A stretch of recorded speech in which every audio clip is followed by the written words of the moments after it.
Hello dear student, Hariom. આજનો આપણો વિષય છે ગણિત, ધોરણ 5, પ્રકરણ 10, 10મો અને 100મો ભાગ. તમે કેટલા વધી શકો છો? પાઠ્યપુસ્તક જોડે રાખજો, નોટ, પેન્સિલ, પેન બધું તૈયાર રાખજો, બરાબર? આપણો વિડીયો જુઓ ત્યારે, કારણ કે જોઈને તો કશું નહીં આવડે, લખશો તો આવડશે. હવે તમે કેટલા વધી શકો છો? પાઠ્યપુસ્તકમાં ચિત્ર આપેલું છે કે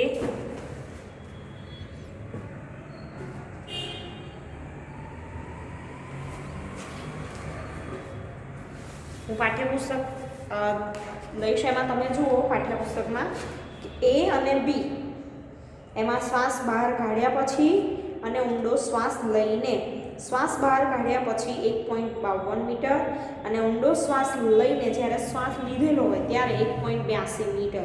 તો બંને માપ વચ્ચેનો તફાવત કેટલો એવું કીધું છે. તો વિદ્યાર્થી મિત્રો, આપણે પ્રશ્નનો જવાબ લખીશું કે બંને માપનો તફાવત બરાબર. એમાં પહેલો પ્રશ્ન,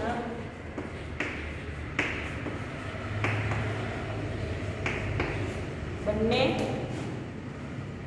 માપનો તફાવત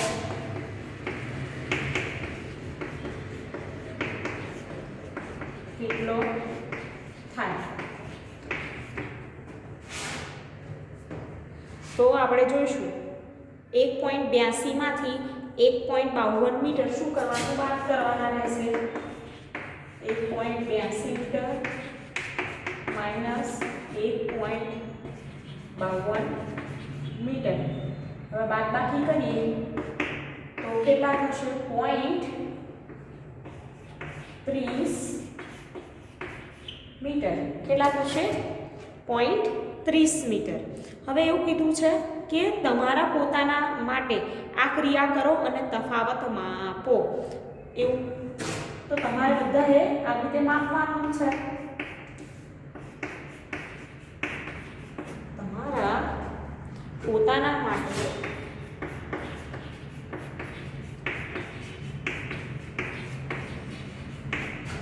આ ક્રિયા કરો અને તફાવત માપો. તો વિદ્યાર્થી મિત્રો, આપણે જોઈએ આગળ કે શ્વાસ બહાર કાઢ્યા પછી મારી છાતીનું માપ. શ્વાસ બહાર કાઢ્યા પછી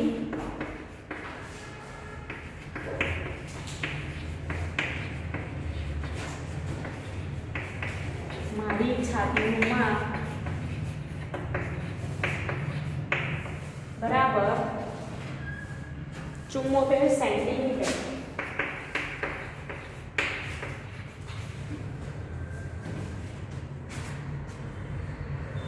હવે ઊંડો શ્વાસ લઈને મારી છાતીનું માપ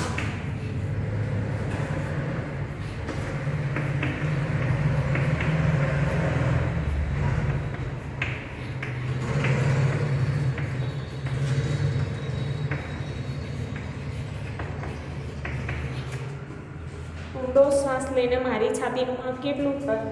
તો 84 સેન્ટીમીટર. બરાબર. શ્વાસ બહાર કાઢ્યા પછી મારી છાતીનું માપ 74 સેન્ટીમીટર. શ્વાસ લઈને આપણે છાતીનું માપ માપીએ તો 84 સેન્ટીમીટર થાય, વધે. બરાબર ને? હવે બંને માપનો તફાવત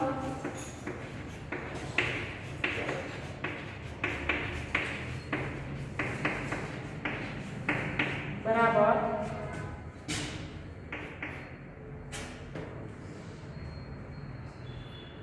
84 સેન્ટીમીટર માઇનસ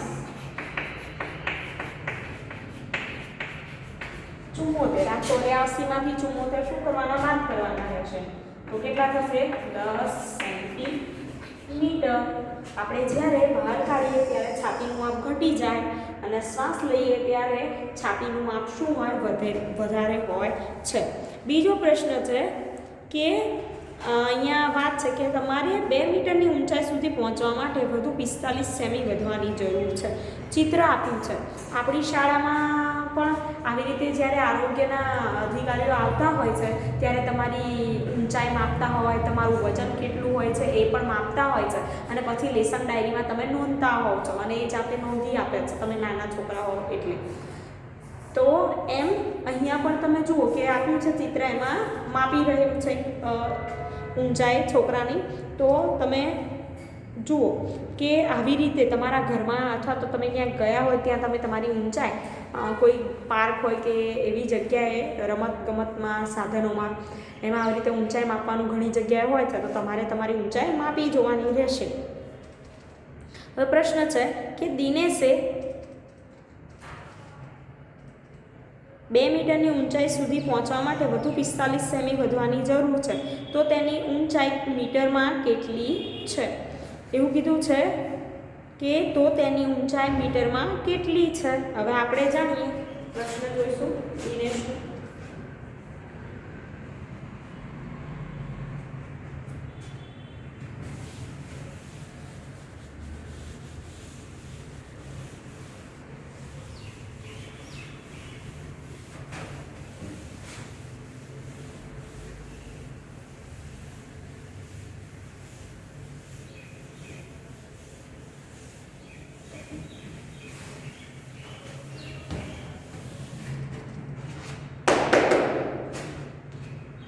દિનેશ 2 મીટરની ઊંચાઈ સુધી પહોંચવા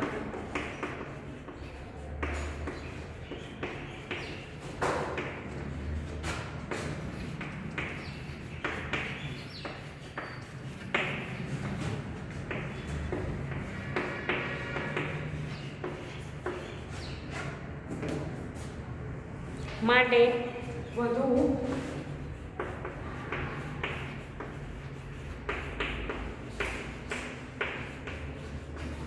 45 સેમી વધવાની જરૂર છે.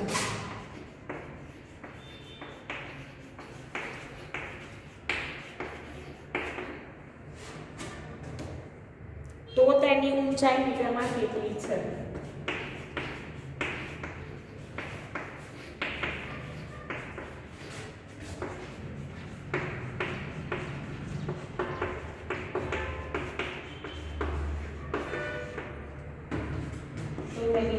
મીટરમાં કેટલી છે?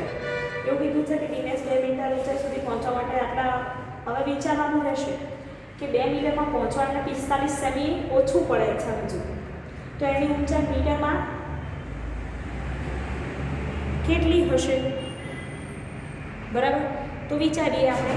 તો પહેલાં તો તમને ખબર છે કે 2 મીટર આપ્યા છે, 2 મીટરમાંથી 2 મીટર આપ્યા છે એમાંથી 45 સેન્ટીમીટર બાદ કરવા પડે. હવે 45 સેમી બરાબર શું થાય? તો 45 સેમી બરાબર તેના અહીંયા લખી દઉં, પછી ગણતરી કરાવું નહીંતર ખબર નહીં પડે તમને કે 45 સેમી એટલે કેટલા થાય? 0.45 મીટર. આ 45 ને 100 વડે ભાગવા પડે એટલે કેટલા થશે? 0.45 મીટર. હવે શું કરવાનું રહેશે? તો 2 મીટર માઇનસ 0.45 મીટર બાદબાકી કરવાની રહેશે. તો બાદબાકી કરો, 2 મીટરમાંથી 0.45 બાદ કરશો તો કેટલા વધશે? 1.55 મીટર. 1.55 મીટર એને શું કહેવાય? 1 મીટર 55 સેન્ટીમીટર એવું કહેવાય. તો યાદ રાખજો કે દિનેશની ઊંચાઈ 1 મીટર 55 સેન્ટીમીટર છે. જવાબ આ રીતે લખવાનો.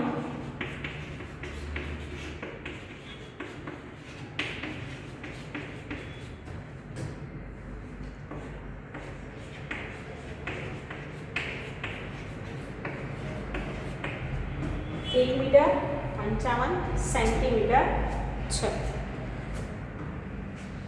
હવે આગળ જોઈશું મહાવરો છે. વિવિધ દેશોનું ચલણી નાણું. એમાં પહેલા મહાવરામાં પેજ નંબર 143.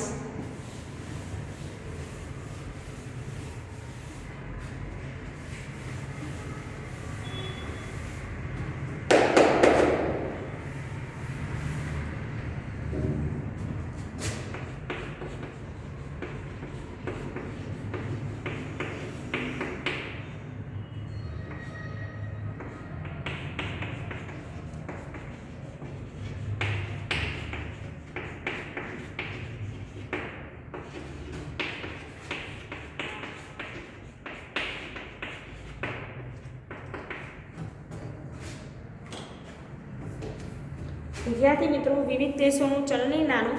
અહીંયા જુઓ કે શું તમે અન્ય દેશોમાં વપરાતી ચલણી નોટો કે સિક્કાઓ જોયા છે? શિવમ બેંક પાસે જ્યારે આપણે અન્ય દેશોનું નાણું બદલાવીએ તો આપણને કેટલા ભારતીય રૂપિયા મળી શકે તે માટેનું કોષ્ટક છે. હવે જુઓ, કોરિયામાં આપણે જેમ ભારત દેશમાં આપણું ચલણી નાણું શું છે તો રૂપિયો છે, યાદ રાખજો, બરાબર.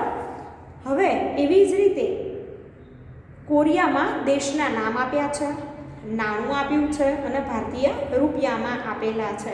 કે કોરિયામાં નાણાં માટે શું વપરાય તો વોન, ભારતીય રૂપિયામાં એની કિંમત 0.06, શ્રીલંકામાં રૂપિયો બરાબર એસએલ 0.43 જે ભારતીય રૂપિયા પ્રમાણે, નેપાળમાં રૂપિયો એમાં 0.62 ભારતીય રૂપિયામાં, હોંગકોંગ તો એમાં ડોલર વપરાય છે 8.40 રૂપિયા, દક્ષિણ આફ્રિકા રેન્ડ વપરાય 4.80 રૂપિયા, ચીન યુઆન, ચીનમાં યુઆન એમાં 9.83 રૂપિયા, પછી યુએઈ એમાં દિરહામ 17.79 રૂપિયા, યુએસએ ડોલર 65.29 રૂપિયા, જર્મની યુરો 76.83 રૂપિયા, ઇંગ્લેન્ડ પાઉન્ડ 86.63 રૂપિયા.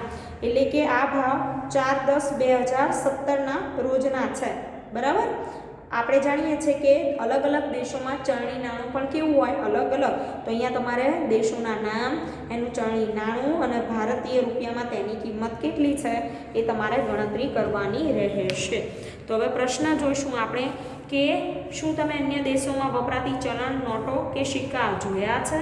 તો તમે જોયા હોય તો એમાં જવાબ લખવાનો કે હા, મેં અમેરિકાની કે ચીનની કે એવી રીતે કોઈ પણ દેશની ચલણી નોટો કે સિક્કા જોયા છે. હવે આગળનો પ્રશ્ન જોઈએ કે કયા દેશનું ચલણી નાણું ભારતીય રૂપિયામાં સૌથી વધારે કિંમત દર્શાવે છે? કયા દેશનું ચલણી નાણું, એવો પ્રશ્ન છે. બોર્ડ પર આપણે લખીશું કયા દેશનું ચલણી નાણું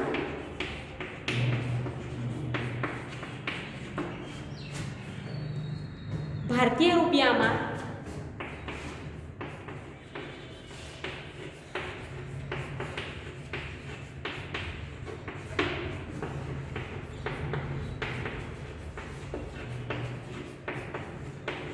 સૌથી વધારે કિંમત દર્શાવે છે.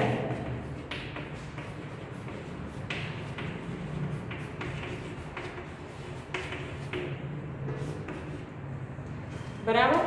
તો પહેલો પ્રશ્ન એમાં લખીશું ઇંગ્લેન્ડનું ચલણી નાણું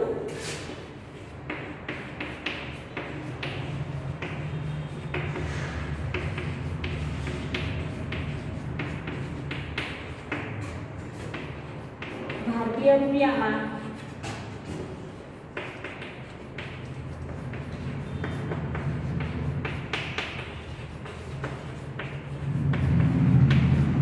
સૌથી વધારે કિંમત દર્શાવે છે.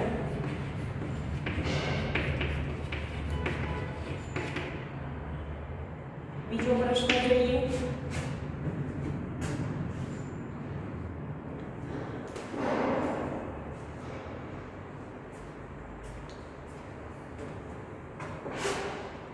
મિથુનના કાકા અમેરિકામાં રહે છે.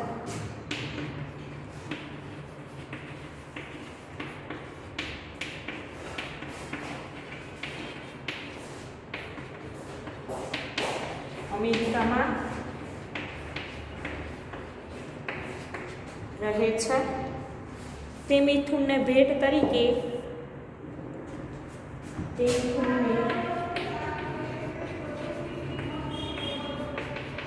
ભેટ તરીકે 10 USA ડોલર મોકલે છે.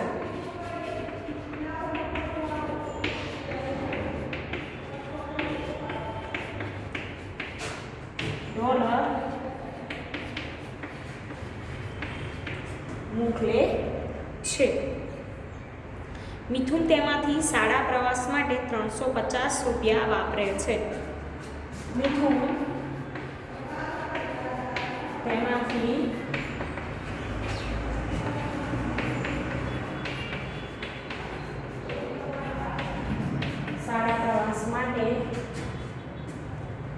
₹350 વાપર્યા છે.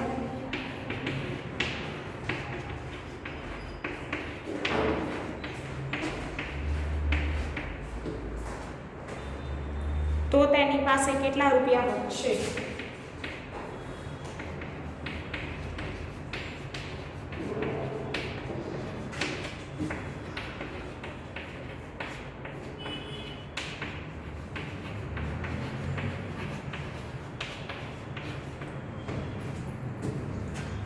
જો મિથુનના કાકા અમેરિકામાં રહે છે, મિથુનને ભેટ તરીકે $10 મોકલ્યો.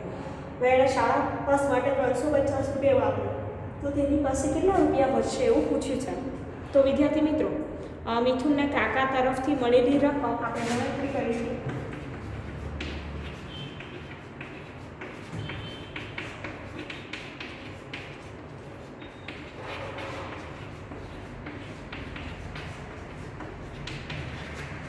મળેલી રકમ બરાબર $10.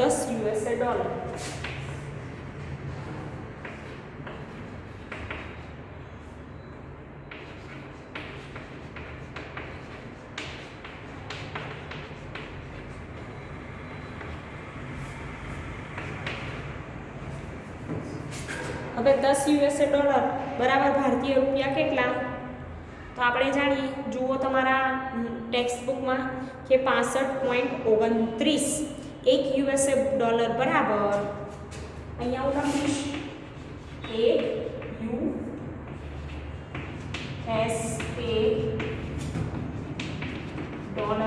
બરાબર 65.29 રૂપિયા. કેટલા થશે? 65.29 રૂપિયા. તો હવે 10 ગુણ્યા શું કરવાનું? 65.29 રૂપિયા કરવાના રહેશે. તો 10 ગુણ્યા 65.29 કરીએ વિદ્યાર્થી મિત્રો આપણે, તો કેટલા થાય? 652.90 રૂપિયા. 652.90 રૂપિયા બરાબર. હવે 652.90 રૂપિયા થયા. હવે એ જે 652.90 રૂપિયા છે એમાંથી શાળામાં વાપરેલ રૂપિયા કેટલા? તો 350. આ દાખલો ઉપર ગણું છું, તમે જોજો, નીચે જગ્યા નથી એટલા માટે.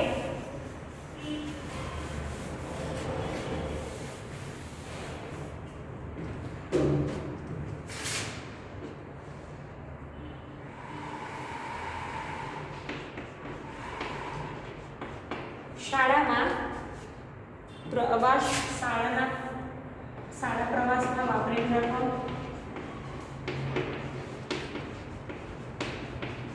દાખલો આપણો ચાલુ જ છે, 350 રૂપિયા.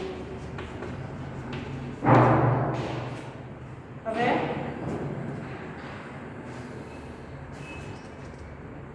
તેની પાસે બાકી વધેલ રકમ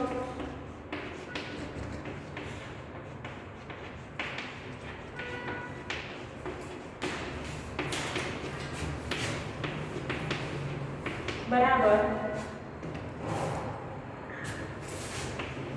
652.90 રૂપિયા માઇનસ 350 રૂપિયા. 652.90 માંથી 350 રૂપિયા શું કરવાના? બાદ કરવાના રહેશે. તો એમાં આપણે જોઈએ શું વધશે? 302.90 રૂપિયા. આટલા એની પાસે બાકી રહેશે મિથુન પાસે. હવે આગળ જોઈશું.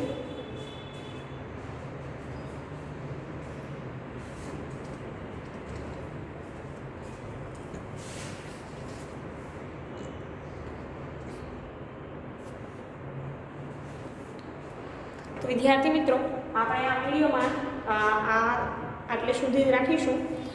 તમે એમાં જોયું કે કેટલા વધી શકો, એટલે શ્વાસ લઈએ ત્યારે અને શ્વાસ બહાર કાઢીએ ત્યારે કેટલું આપણું માપ હોય છાતીનું. એ ઉપરાંત ચરણીના અંગ કે વિવિધ દેશોનું ચરણીના અંગ કેવું છે? અલગ અલગ છે. તો એમાં આપણે ગણતરી કરી કેટલે સુધી, તો બી સુધી ગણતરી રાખી છે.